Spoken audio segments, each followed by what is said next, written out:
So welcome to all अध्यापन academy. तो बच्चा आप सभी का वेलकम है हमारे इस न्यू प्लेटफॉर्म पे जिसका नाम है अध्यापन एकेडमी। और आज यहाँ पर आप लोगों को इसी चैनल पे हम लोग कह सकते हैं कि लगभग 3 से 4 महीने के अंदर क्लास 12th 2023 और 24 बैच के लिए आपको पूरा कोर्स यहाँ मिलेगा, और वो भी फ्री ऑफ कॉस्ट। कि आपको यहाँ पर नोट्स के लिए, पीपीटी के लिए, एक्स्ट्रा क्वेश्चंस के लिए सब आप लोग को हमारे डिस्क्रिप्शन बॉक्स के अंदर मिल जाएगा। कुछ भी आपको मार्केट से अलग परचेज करने की ज़रूरत नहीं है। ओके, सो वेल, आज मैं एक इकोनॉमिक्स टीचर स्टार्ट करूंगा। हम लोग का चैप्टर है नेशनल इनकम। चैप्टर का नाम क्या है भाई? National income. और इस चैप्टर को शुरू करने से पहले कुछ बेसिक बातें होती हैं, तो मैं आपके साथ वो कुछ बेसिक बातें शेयर करना चाहूँगा। तो आइए एक बार उन बेसिक बातों को देख लेते हैं। वेल, यहाँ लिखा हुआ है नेशनल, और हमारा वर्ड क्या है? इनकम। अच्छा, ये चैप्टर आपके क्लास 12 बोर्ड के अंदर जो आएगा, लगभग आप ये मान सकते हैं कि इस चैप्टर की वेटेज होने वाली है 10 मार्क्स। तो कहने की बात है, एक ये चैप्टर बहुत लेंथी चैप्टर है, बहुत बड़ा चैप्टर है, और बहुत मोस्ट इम्पॉर्टेंट चैप्टर है। इस चैप्टर के बिना हमारा बोर्ड का पेपर बन ही नहीं सकता। ओके, तो आइए टाइम को वेस्ट नहीं करते, हम आपको बताना शुरू करते हैं कि भाई क्या होती है लगभग हमारा नेशनल इनकम। ओके, तो आपको पता है कि नेशनल इनकम, ये हम आज सबसे पहले बात को समझेंगे कि इनकम क्या होती है। इनकम क्या होती है? इनकम का मतलब होता है कि हमने पैसा कहाँ से कमाया। और हम ये समझते हैं कि भाई हम लोग जो पैसा कमा सकते हैं, दो जगह से पैसा कमा सकते हैं। एक तो कहीं पर कुछ काम करके, जिसको हम बोलते हैं फैक्टर इनकम। क्या बोलते हैं भाई? Factor income. काम करा, पैसे हमारे पास आ गए। और दूसरा भी होता है जिसका नाम है transferable income. Transferable income short form लिखिएगा तो आप समझ जाइएगा, बाकी मैं आपको भी पीपीटी के अंदर भी चीज़ थोड़ा दिखाता जाऊंगा। ओके, अच्छा, हमारे पास इनकम दो तरीके की होती हैं। एक होती है फैक्टर इनकम, एक बच्चा होता है ट्रांसफरेबल इनकम। आपको पता है आपके पास कोई पैसा बिना काम करे, बिना किसी मेहनत करे आपके पास आ जाए। कोई काम नहीं करा, पैसा आपके पास आ गया, तो बेटा हम उसको बोलते हैं ट्रांसफरेबल इनकम। कौन सी इनकम बोलते हैं? हम उसको बोलते हैं भाई ट्रांसफरेबल इनकम। सर, ऐसा कौन सा पैसा है जो बिना काम करे हमारे पास आ जाता है? आप लोग को पता होगा कि स्कूल के अंदर आपको मिलती है स्कॉलरशिप। उसके लिए कुछ मेहनत करते हो नहीं, तब भी वो पैसा आप लोग को मिल जाता है। सेकंड, हम मान सकते हैं कि ओल्ड एज पेंशन, कि आपकी एज 60 प्लस हो गई और आप कोई काम नहीं कर पा रहे, तो भाई आपको हमारी गवर्नमेंट क्या देगी? कुछ पैसे देगी हर महीने। उसे बोलते हैं ओल्ड एज पेंशन। आप अनएम्प्लॉयड हैं, आपके पास कोई रोजगार नहीं है, तो आपको जो सरकार से अलाउंस मिलेंगे वो हमारे क्या होंगे भाई? ट्रांसफरेबल इनकम होगी। तो कहने की बात है, वो सारे पैसे जो हमें बिना मेहनत के मिल जाते हैं, जिसको हम बोलते हैं स्कॉलरशिप, ओल्ड एज पेंशन या एक्सेट्रा। अच्छा, यहाँ पे एक डाउट अपने माइंड से निकाल लीजिए, जो बहुत टीचर शायद बताते हैं या नहीं बताते, लेकिन आप समझ लीजिए कि प्यारे बच्चों, ये लिखा है ओल्ड एज पेंशन। अब पेंशन एक तरीके की और होती है जिसका नाम है रिटायरमेंट पेंशन। अब आप बोलेंगे सर, इसका मतलब है हम लोग 60 के बाद रिटायर हो गए या 50 के बाद रिटायर हो गए तो हमारे पास सरकार से पेंशन आने लगेगी। लेकिन रिटायरमेंट पेंशन आप लोगों की ट्रांसफरेबल इनकम नहीं है। क्यों नहीं है? क्योंकि उस पेंशन के लिए आपने काम तो करा है ना। ओके, अब क्या ये ओल्ड एज पेंशन के लिए आपने काम करा है? भाई तो नेचुरल है, आपकी एज 60 की हो गई तो सरकार ने आपको थोड़े बहुत पैसे देने शुरू कर दिए। ओके, जो हमारी पेंशन है रिटायरमेंट पेंशन, बेटा वो पेंशन आपकी फैक्टर इनकम है, वो आपकी ट्रांसफरेबल इनकम नहीं है। ओके, अब आते हैं फैक्टर इनकम कौन कौन सी होती है। मैं आपसे सिंपली बात करता हूँ कि बच्चा, आपके पास है एक लैंड, और आपने लैंड को दे दिया कहीं किराए पे किसी को काम करने के लिए, तो उससे जो पैसा आएगा आपको, उसको हम क्या बोलेंगे भाई? रेंट बोलेंगे। सेकंड, आपने क्या करा, आप एक लेबर हैं, कहीं पे आप मजदूरी वगैरह करने चले गए, या आप कहीं काम कर रहे हैं, तो भाई आपको जो पैसा मिलेगा वो हम क्या बोलेंगे? उसको वेजेस बोलेंगे। और थर्ड है हम लोग का कि आपने किसी कंपनी के अंदर पैसा लगा दिया, और वहां से हर महीने आपके पास क्या आएगा भाई? वहां से आपके पास हर महीने इंटरेस्ट आएगा। और चौथा हम लोग का एंटरप्रेन्योर है। ये क्या होता है भाई? कि आपने कोई बिजनेस शुरू करा, आपने जो बिजनेस शुरू करा, क्यों करा बेसिकली आप लोगों ने बिजनेस? भाई आपने बिजनेस इसलिए करा ताकि आप लोग एक अच्छा प्रॉफिट कमा सकें। ओके, तो ये छोटी छोटी बातें हैं जो आपको समझ जानी चाहिए कि इनकम हमारी दो तरीके की होती है, एक तो फैक्टर इनकम, एक होती है हम लोग की ट्रांसफरेबल इनकम। फैक्टर इनकम वो इनकम होती है जिसके लिए मैं काम करता हूं। अब आप बोलोगे सर लैंड पे मैंने कुछ काम तो नहीं करा, लेकिन जिसको लैंड दी बच्चा वो तो कहीं ना कहीं काम कर रहा है, तो वो पैसा काम करके तो आप लोग को दे रहा है। एक होती है लेबर, एक होता है कैपिटल, एक होता है एंटरप्रेन्योरशिप। तो आपकी बात समझ में आ चुकी होगी। फैक्टर इनकम जो मेहनत करके आती है, और हम मेहनत करते हैं चार तरीके से। ट्रांसफरेबल इनकम जो बिना मेहनत के हम लोग को मिल जाती है। अब मुद्दा ये उठता है सर, जब मैं बात करूंगा नेशनल इनकम की या इस चैप्टर के अंदर किसी भी इनकम की, मुझे क्या दोनों इनकम मान के चलनी है? नहीं मेरे बच्चों, आपको दोनों इनकम मानकर नहीं चलनी है। आप सिर्फ और सिर्फ यहां पर ऐड करेंगे फैक्टर इनकम को। ट्रांसफरेबल इनकम आप लोगों को ऐड नहीं करनी है। ये वाली बात बहुत आराम से सुन लीजिए। मैंने बोला नेशनल इनकम, तो इसके अंदर कौन सा पैसा ऐड है? सर इसके अंदर हमारा फैक्टर इनकम वाला पैसा ऐड है। ट्रांसफरेबल इनकम वाला पैसा हम लोग का यहाँ पर ऐड नहीं है। Got it?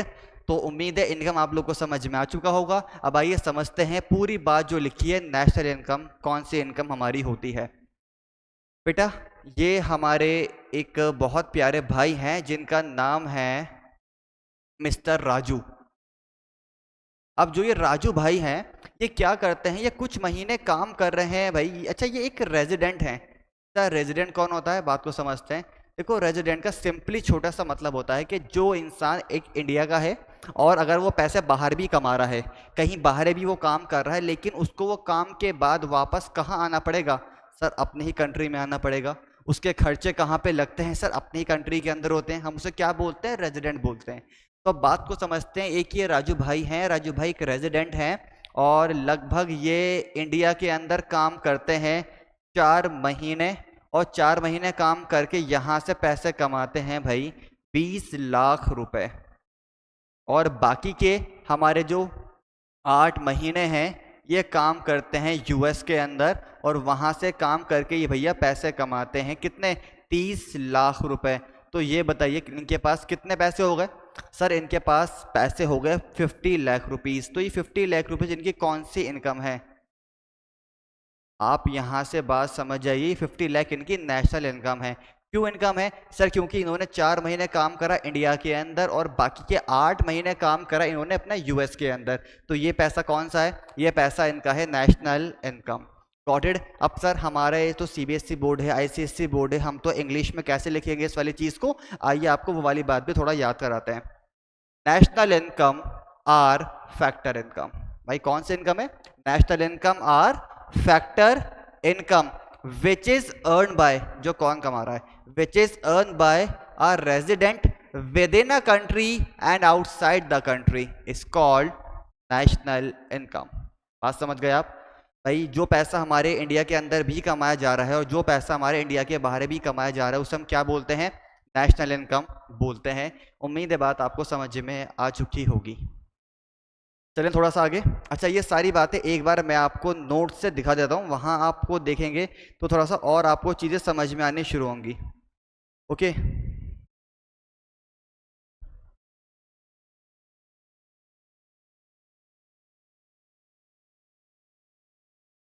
देख सकते हैं कि अभी जो मैंने आप लोग को बताया था फैक्टर इनकम कौन सी होती है, ट्रांसफरेबल इनकम कौन सी होती है, वो सारी बातें यहाँ लिखी हुई हैं। आप लोग देख के बात थोड़ी समझ में नहीं पा रहे होंगे। तो ये वाली इनकम हम लोगों की ऐड होगी, ये वाली इनकम हम लोगों की ऐड नहीं होगी। ओके दूसरी बात अभी जो मैंने बताया आप लोगों को कि कौन सी होती है हमारी national income, is a factor of all summation. Factor income को सबको जोड़ के, of all summation which is earn by the resident within a country और outside the country, that is called the national income. और भी इसकी लिखी हुई है, इट इज सम टोटल, ये सब सारी इनकम का, सारी फैक्टर इनकम का ये टोटल है। It is sum total of factor income generated by the resident of a country with in economic territory. अच्छा ये वर्ड समझ लीजिए, टेरिटरी आप लोगों को मैं आगे बताऊंगा। Economic territory and outside the economic territory. बात समझ गए? तो अगर सिंपल लैंग्वेज के अंदर बोलूं सर, नेशनल इनकम वो इनकम होती है जो एक साल के अंदर रेजिडेंट पैसा कमा रहा है इंडिया के अंदर भी और इंडिया के बाहर भी, that is called the national income. और बहुत सिंपल लैंग्वेज के अंदर आप इसको लिख भी सकते हैं। आइए थोड़ा सा आगे चलते हैं।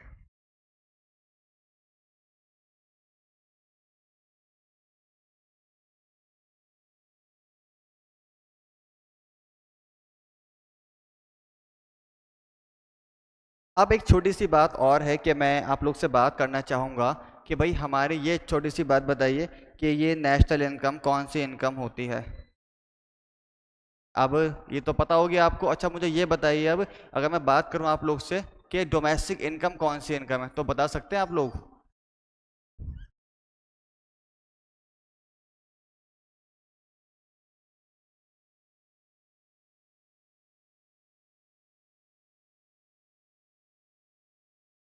यहाँ थोड़ा सा आपको एक आइडिया मिलता रहेगा, रफ करने में बहुत टाइम हम लोग का वेस्ट हो रहा है। ठीक है, आइए हम बात समझते हैं कि डोमेस्टिक इनकम कौन सी इनकम हमारी होती है।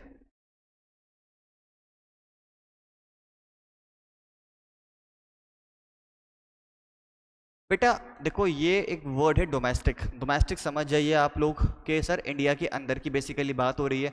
हाँ बेटा, इंडिया के अंदर की ही ये बात हो रही है, लेकिन बहुत आराम से इस वाले टॉपिक को आप समझेंगे। ये टॉपिक मेरा क्या कहता है, ये टॉपिक मेरा ये कहता है,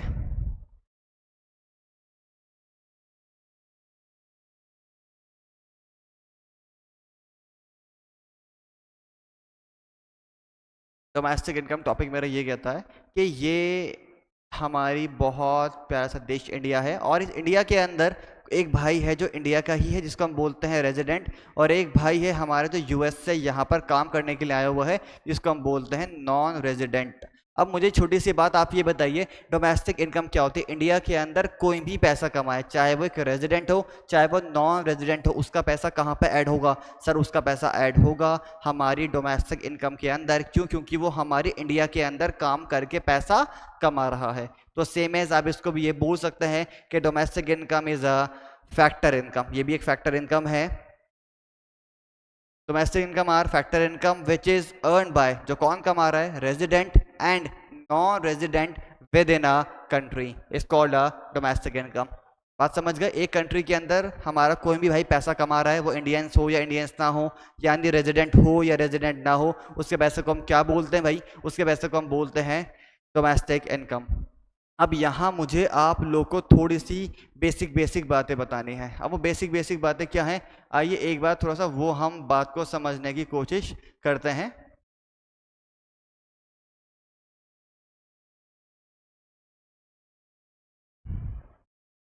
आपको पता होगा कि ये बेसिकली हमारा इंडिया का एक नीचे वाला पार्ट है जो हम बोलते हैं कि कंट्री का। और आपको पता है कि इंडिया के नीचे वाले पार्ट के अंदर एक सी एरिया लगता है। समुद्र ऊपर है नीचे है। सर कैसा मजाक कर रहे हो? ऑब्वियस सी बात है, नीचे के पार्ट में समुद्र होता है, एरिया होता है। तो बेटा आप इस वाली बात को यहाँ से याद रखें कि ये जो हमारा नीचे का एरिया है, यहाँ से 12 नॉटिकल माइल्स तक का समुद्र। कितना सी एरिया भाई? 12 नॉटिकल माइल्स। सर ये नॉटिकल माइल्स क्या होते हैं, प्लीज एक बार एक्सप्लेन कर दीजिए। सुनिए बेटा, हम लोग खाने की चीज़ को किस में मेजर आउट करते हैं? सर खाने की चीज़ को हम मेजर आउट करते हैं केजी के अंदर। पीने की चीज़ को मेजर आउट करते हैं लीटर्स के अंदर। और हम कहीं जाते हैं उसको मेजर आउट करते हैं किलोमीटर्स के अंदर। ऐसे ही पानी के अंदर आप जो उसके एरिया को मेजर आउट करेंगे बेटा, वो करेंगे नॉटिकल माइल्स के अंदर। Got it? तो सर हम इसको याद कैसे रखेंगे? सिंपल, आप इसको किलोमीटर्स भी बोल सकते हैं। 12 नॉटिकल माइल्स के अंदर इट मीन्स कि भाई 1 नॉटिकल माइल्स के अंदर अगर मैं आप लोगों से बात करूं तो लगभग 1.853 किलोमीटर्स हमारे होते हैं। किसके अंदर भाई? 1 नॉटिकल माइल्स के अंदर। और अगर मैं बात करूं आपसे कि सर 12 नॉटिकल माइल्स हमारे कितने होते हैं लगभग टोटल, तो आप कह सकते हैं कि सर लगभग 22 किलोमीटर। अगर आप इसको निकालेंगे भी कितना आएगा भाई? 22 किलोमीटर होते हैं हमारे 12 नॉटिकल माइल्स तक। तो ये 22 नॉटिकल माइल्स तक का समुद्र एरिया हमारा कहाँ लगता है?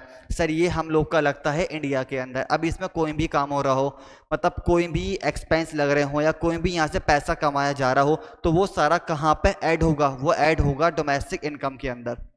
सर इसके बाद का जो समुद्र होगा वो कहाँ लगे? भाई वो लगे जो इंडिया के बाद दूसरी कंट्री है, श्रीलंका आ गई या और सी कंट्रीज यहाँ पे आती हैं, तो जो भी समुद्र एरिया वहाँ पे वो ऐड हो जाएगा। ठीक है भाई, तो आपके बात थोड़ी बहुत समझ में शायद आ रही होगी। आइए दूसरी बात समझाते हैं आपको कि भाई इस जो 12 नॉटिकल माइल्स पे जो समुद्र एरिया है, इस पे हम लोग फिशिंग वेसल्स लगाते हैं, मछली को पकड़ने के जाल, तो उसका खर्चा भी कहाँ से होगा? हमारी इंडिया से होगा। और सर हम यहाँ पे कुछ रिक्स वगैरह कंटेनर वगैरह भी रखते हैं, तो वो वाला पैसा भी कहाँ से ऐड होगा? सर वो वाला पैसा भी हमारे इंडिया के अंदर ही ऐड होगा। यानी कहने की बात क्या है सर, कुछ काम ऐसे हैं जो इंडिया के बाहर हो रहे हैं, लेकिन उनका पैसा डायरेक्टली और इनडायरेक्टली कहाँ पे ऐड होगा? अपनी कंट्री के अंदर ही ऐड होगा। इसमें से पहली बात कौन सी मैंने आप लोगों को बताई? 12 नॉटिकल माइल्स तक का समुद्री एरिया, और उस समुद्री एरिया पे जो भी हम फिशिंग वेसल्स, रिक्स वगैरह, कंटेनर वगैरह लगाएंगे वो चीज़ें। और थर्ड हमने आप लोगों को बात बताई कि आपको पता है क्या था, मूवी देखी होगी बजरंगी भाईजान, वहाँ पे सलमान खान मुन्नी को छोड़ने कहाँ जाता है? पाकिस्तान एम्बेसी के अंदर, और एम्बेसी आपकी बंद हो जाती है। तो सेम एज एम्बेसी का मतलब होता है कि मतलब किसी कंट्री को परमिशन देने की एक ऑर्गेनाइजेशन। ठीक है, अगर इंडिया की एम्बेसी हम मानते हैं कि रशिया के अंदर है, वो काम कहाँ कर रही है? वो काम कर रही है भाई रशिया के अंदर, वो काम कर रही है, लेकिन उसका पैसा कहाँ पे ऐड होगा? एम्बेसीज का, उसका पैसा ऐड होगा अपने ही डोमेस्टिक इनकम के अंदर। हमारी थर्ड एम्बेसी कहाँ पर है? रशिया के अंदर, वो काम कर रही है, उसका पैसा ऐड कहाँ पर होगा? हमारी ही डोमेस्टिक इनकम के अंदर। और चौथी बात और है जिसको आप याद रख सकते हैं, बेस कैंप या ट्रेनिंग के नाम से याद कर सकते हैं। क्यों सर? देखो हमारे यहाँ के कुछ सोल्जर्स वगैरह होते हैं या कुछ और लोग होते हैं जिनकी ट्रेनिंग इंडिया के बाहर होती है, और ट्रेनिंग के दौरान उनको कुछ पैसा वगैरह मिलता है, तो वो पैसा उनको मिल कहाँ रहा है? इंडिया के बाहर है, लेकिन वो पैसा ऐड कहाँ होगा? वो पैसा ऐड होगा उनकी अपनी ही डोमेस्टिक इनकम के अंदर। एज एग्जाम्पल कि हमारे कुछ सोल्जर्स हैं, उनकी ट्रेनिंग हो रही है भूटान के अंदर। अब भूटान तो इंडिया के बाहर है भाई, दूसरी कंट्री लगती है। अब जो वो वहाँ पे ट्रेनिंग के टाइम पे उन लोगों को पैसा दिया गया, तो वो पैसा इंडिया के बाहर दिया गया, बट ऐड कहाँ पर होगा? डोमेस्टिक इनकम के अंदर वो पैसा हमारा ऐड होगा। तो आइए छोटी सी बात है, यहाँ से हम समझने की कोशिश कर लेते हैं कि कौन कौन सी हमारी ये बातें हैं। आपको बात समझ में आ गई होगी कि national income, income generated by resident of a country with in economic territory and outside the economic territory, ये वाली बात तो समझ में आप लोग को आ चुकी होगी। और भाई ये रेजिडेंट कौन होता है? ये भी आप लोग को पता होगा, पढ़ सकते हैं। रेजिडेंट इंक्लूड्स द कोई ह्यूमन बींग्स भी हो सकता है, कोई कोऑपरेटिव एंटिटीज भी ये हो सकती है। और resident mean centre of economic interest lies, उसका इंटरेस्ट कहाँ लाए होता हो? अपनी ही कंट्री के अंदर होता हो, जिसे बोलते हैं विद इन इकोनॉमिक टेरिटरी। आ गया ये। अब हमने आपको बताया कि डोमेस्टिक इनकम कौन सी होती है भाई? डोमेस्टिक इनकम वही होती है, it is sum total of factor income generated by all the production, मतलब जो काम करके, all the production unit located within the domestic territory of a country during on accounting year। ये अकाउंटिंग ईयर का है, कॉमर्स वालों को याद होगा कि हमारा जो नया साल या हमारा जो साल काउंट होता है भाई, ईयर काउंट होता है, वो आप मान सकते हैं कि 1 अप्रैल 1/4 से लेकर कब तक भाई? कमेंट में लिख दो, मैंने लिखने से पहले, 31 मार्च, अगले साल की 31 मार्च तक वो पैसा हम लोग का काउंट होता है। बात समझ गए? तो आपको डोमेस्टिक इनकम भी समझ में आ चुकी होगी। और इसके बाद कुछ और बातें लिखी हैं, जैसे कि मैं बताऊं आपको, domestic income, income generated by the resident within a economic territory and non resident within a economic territory. कोई भी पैसा इंडिया के अंदर आके कमा सकता है, लेकिन उसके बाद मैंने कहा था आपसे 4 बातें, वो 4 बातें हमारी कौन सी हैं? पहली बात है, मुझे याद दिलाओ, मैं शॉर्ट फॉर्म में लिखूँ यहाँ पर भाई। पहली बात मेरी थी 12 नॉटिकल माइल्स, याद कर लीजिएगा। दूसरी कौन सी थी? कि मैं यहाँ पे कोई भी रिक्स वगैरह, कंटेनर वगैरह रख रहा हूँ। और तीसरी बात बच्चा मेरी कौन सी थी भाई? एम्बेसीज वगैरह, ये भी आप लोग को याद होगा। और चौथी बात मेरी कौन सी थी भाई? बेस कैंप वगैरह। ठीक है, तो बात आपको समझ में आ चुकी होगी। आगे आइए, आगे हम देखते हैं कि वो बातें कौन कौन सी हैं। पहले पॉइंट पढ़िए, territory lying with in the economic with in the political frontier of a country. India के अंदर कोई भी पैसा कमा रहा है, उसे बोलते हैं पॉलिटिकल फ्रंटियर। जो हमारे इंडिया था, ठीक है, जो इसकी जो ये लाइन है, इसको आप पॉलिटिकल फ्रंटियर या फिर हम इसको टेरिटरी भी बोल सकते हैं, कि इसके अंदर कोई भी पैसा कमा रहा है, चाहे वो इंडियन हो, चाहे वो हमारा इंडिया का भाई ना हो, किसी दूसरी कंट्री का हो, तो हम उसे क्या बोलते हैं? हम उसे बोलते हैं कि इंडिया के अंदर जो पैसा कमा रहा है, डोमेस्टिक इनकम। सेकंड, वही 12 नॉटिकल माइल्स तक का समुद्री एरिया। थर्ड आपके फिशिंग वेसल्स। चौथी आपके एम्बेसीज। और फिफ्थ आपका शिप एयरक्राफ्ट, जो आपके बेस कैंप हैं, जो पैसा मिलता है आर्मी सोल्जर्स को हमारी कंट्री के बाहर है, वो भी कहाँ पे काउंट होगा? हमारी कंट्री के अंदर ऐड होगा। आगे आइए, अब ये कुछ हमारे डिफरेंशिएट बिटवीन लिखे हुए हैं कि डोमेस्टिक इनकम और नेशनल इनकम कौन कौन सी होती है। एक बार आप इसे पढ़ कर देख लीजिए।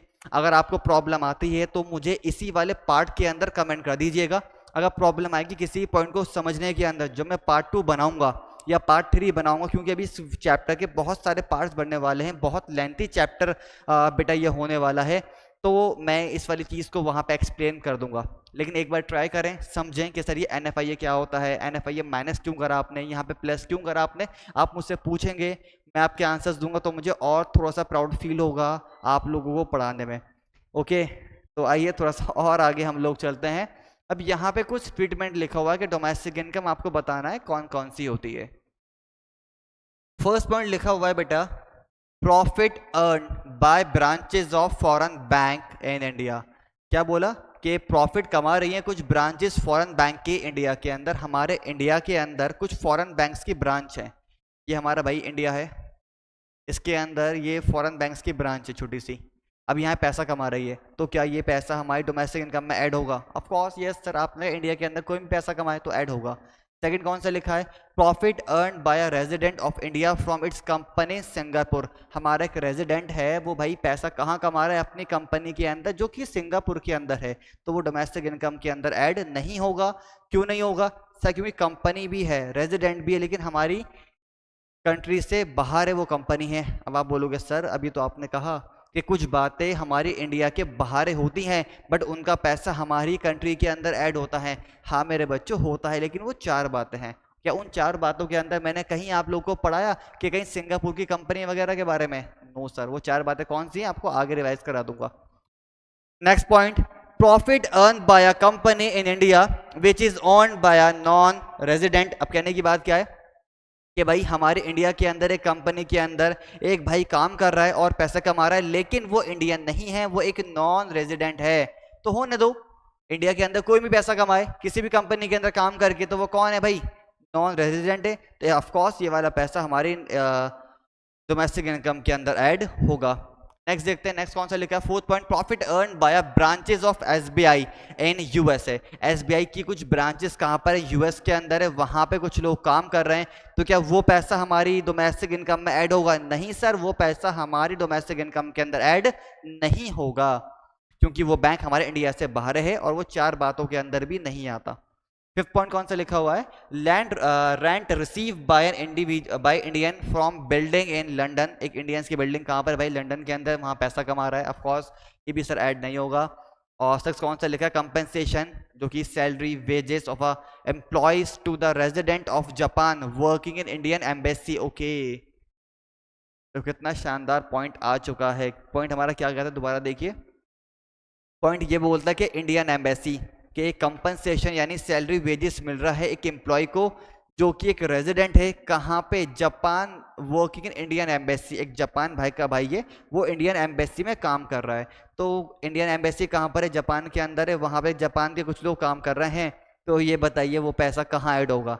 सर ऑफ कोर्स जापान के अंदर। नो बेटा, वो ये 4 बातें कहीं तरह इंडिया के बाहर होती हैं, बट पैसा कहाँ पे ऐड होगा? इंडिया के अंदर ऐड होगा। तो सेम एज ये एम्बेसी हमारी कहाँ पर है? एम्बेसी जापान के अंदर है, बट पैसा कहाँ पे ऐड होगा? जिसकी एम्बेसी है। तो एम्बेसी किसकी है? इंडियन एम्बेसी है, तो पैसा वो हमारे डोमेस्टिक इनकम के अंदर होगा ऐड। तो वही आंसर लिखा हुआ है, yes it will includes in the domestic income. Reason, Indian embassy is a part of domestic territory of India. तो उम्मीद है ये सारी बातें आप लोग को समझ में आ चुकी होंगी। अब इतना कुछ मैं पढ़ा रहा हूँ, बोले जा रहा हूँ, बक बक करे जा रहा हूँ, तो मुझे उम्मीद है कुछ बच्चे बोर हो रहे होंगे, कुछ बच्चे मेरी वीडियोस अभी कंटिन्यूसली देख रहे होंगे। तो भाई थैंक यू टू ऑल कि आपने स्टार्टिंग में थोड़ा सपोर्ट करना शुरू करा। तो ये कुछ टेस्ट के क्वेश्चंस हैं आप लोगों के लिए, जो मुझे उम्मीद है कि आप इसको पढ़ने के बाद कमेंट बॉक्स में आंसर्स ज़रूर देंगे। देखो मैं यहाँ वादा तो नहीं करता कि आप लोग को इन ये आंसर्स देने के बाद कुछ एक आईफोन गिफ्ट करूँगा, भाई इतना मालदार मैं भी नहीं हूँ, ठीक है। बट अगर आप लोग बनाएंगे तो आपको आईफोन भी दिया जाएगा, लेकिन हाँ जो मुझसे हो सकेगा एप्रिसिएशन के तौर पे कुछ भी मैं आपको दूंगा, बट दूंगा ज़रूर। तो देखते हैं वो कौन हमारे ऐसे 5 बच्चे हैं जो इस टेस्ट क्वेश्चन के अंदर पार्टिसिपेट करते हैं और इसके आंसर्स मुझे कमेंट बॉक्स के अंदर लिखकर बताते हैं, ठीक है। तो उम्मीद है कि आज आपको पूरी क्लास के अंदर क्या क्या बातें समझ में आई होंगी। मैं छोटा अगर डिस्कस करना आप लोगों से चाहूँ तो भाई क्या डिस्कस मैं कर सकता हूँ, मैं डिस्कस ये कर सकता हूँ कि अगर मैं आज आपको बताऊं कि मैंने क्या चीज़ पढ़ाई आप लोगों को, तो आप मुझसे कह सकते हैं कि सर आपने आज की क्लास के अंदर हमें बताया कि सर इनकम क्या होती है, यस और नो। और सर आपने बताया हम लोगों को नेशनल इनकम क्या होती है। सर आप तो बोल रहे हैं नेशनल इनकम, बढ़िया लिख क्या रहे हो। बेटा ये बताऊंगा, अभी आप ये मानो कि ये नेशनल इनकम का एक शॉर्ट नेम है जिसको हम बोलते हैं NNPFC। उसके बाद मैंने आप लोगों को बताया डोमेस्टिक इनकम। क्या बताया भाई मैंने आप लोगों को? डोमेस्टिक इनकम मैंने आप लोगों को बताया, जिसको हम क्या बोलते हैं? NDPFC। तो उम्मीद है बात समझ में आ चुकी। इनकम क्या होती है, नेशनल इनकम क्या होती है, डोमेस्टिक इनकम क्या होती है। अगर यहाँ तक कुछ प्रॉब्लम है आपको ये दो बात समझने में, तो आप मुझसे कंफर्म पूछ सकते हैं। ओके, तो आइए क्लास को आज यहीं पे समाप्त करते हैं और आपसे मिलते हैं अगली क्लासेस के अंदर। एक बार दिखा दूं कि आप लोग को अगली क्लास में हम लोग क्या करने वाले हैं। प्यारे बच्चों, अगली क्लास के अंदर हम लोग पढ़ने वाले हैं कुछ बेसिक फॉर्मूला, कुछ बेसिक बातों को समझेंगे। ये कहने को 6 फॉर्मूले हैं, आप याद भी कर सकते हो, बट मैं आपको ये फॉर्मूला नेक्स्ट वीडियो के अंदर ऐसे याद करा दूंगा कि दुनिया के अंदर अपना नाम तो भूल जाओगे कि मैं कौन हूं, ये भी पॉसिबल है भूल जाओगे, लेकिन ये फॉर्मूला मैंने कैसे बनाए ये आप नहीं भूलोगे। इसकी गारंटी आप लोगों को आज मैं दे रहा हूं इस ऑनलाइन लेक्चर के अंदर। ठीक है, तो इस वीडियो का पार्ट 2 देखना बिल्कुल भी ना भूलें, कैसे न्यूमेरिकल्स बनाते हैं और कैसे इसके न्यूमेरिकल पार्ट को हम लोग शुरू करते हैं। तो आज के लिए इतना ही रखते हैं, बाकी बात करते हैं आप लोग से आने वाले पार्ट 2 के अंदर। Till then good luck, goodbye, peace out.